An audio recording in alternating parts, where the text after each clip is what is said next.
सूरन खां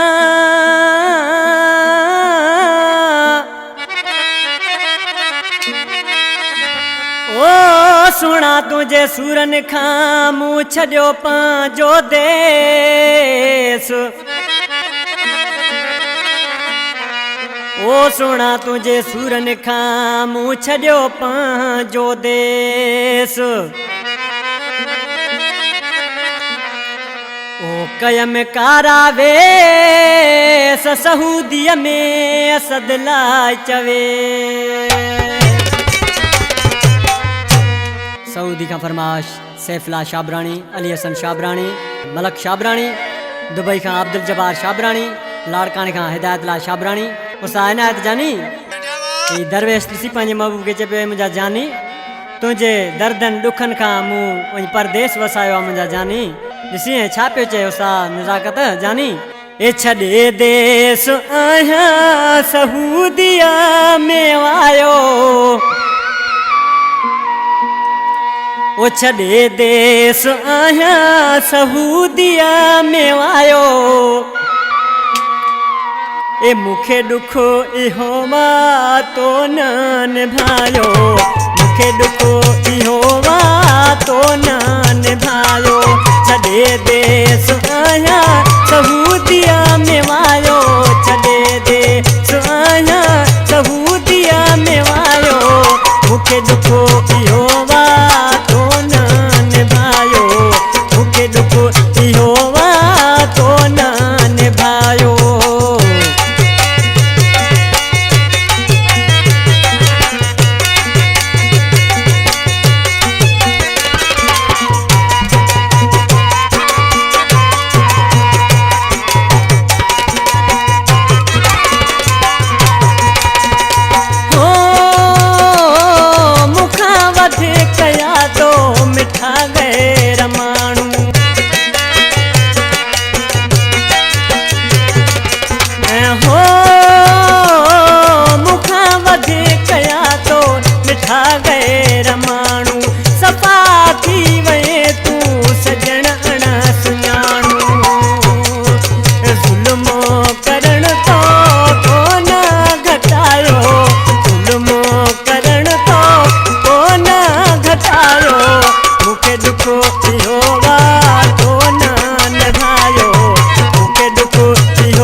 दुश्मन ॾिसी न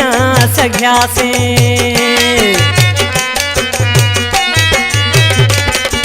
हो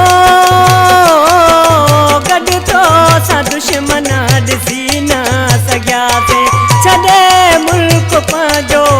हलिया वियासीं अफ़सोस आहे तो बि यादि खायो अफ़सोस आहे तो बि यादि खायो मूंखे ॾुखो इहो वात तो न निभायो मूंखे ॾुखो इहो वात तो न निभायो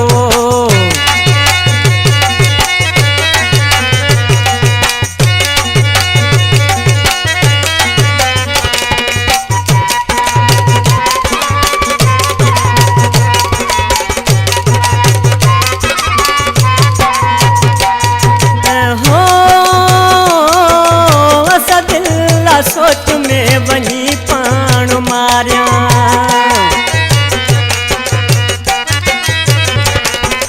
हो असदिल्ला सोच में वही पाण मारिया तू ख़ुशि थी तुझी दिलड़ी मठारिया शाबरानी मूंखे अमोला बचायो शाबरानी मूंखे अमोला बचायो मूंखे ॾुखो इहो वात तो न निभायो मूंखे ॾुखो इहो वात तो न निभायो छॾे देस